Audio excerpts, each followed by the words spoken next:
आपल्या फार्म हाऊसवर, नाशिक फार्म हाऊसवर, भुजबळ फार्म हाऊसवर अनेक समर्थक लोक गोळा होत आहेत.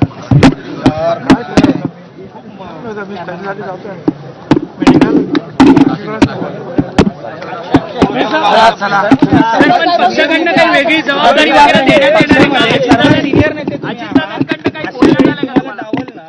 किती महत्वाचं की पक्षामध्ये एक तर्फा चाललंय असं वाटतंय का? अरे मी काय एक सामान्य कार्यकर्ता, मला डावललं कारण फेकलं काय फरक पडतो? काल संध्याकाळी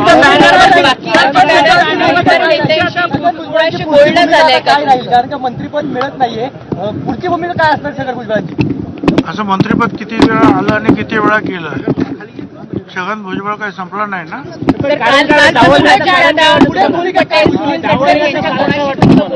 ज्यांनी डावललं त्यांना विचारायला पाहिजे ना. त्यांनी फोन करून आपली काही भूमिका व्यक्त केली की नाही पक्षातल्या वरिष्ठांनी तिघांनी? त्यांना विचारा ना तो प्रश्न. पण आता पक्षाच्या बॅनरवरती पण तुमचे फोटो दिसत नाहीये, तिन्ही प्रमुख नेत्यांचे तुमचे फोटो दिसतात आहेत. चांगली गोष्ट आहे. पुढे भूमिका काय राहील भुजबळ साहेब? कधी कधी जागा नसते बॅनरवर. चला थँक्यू.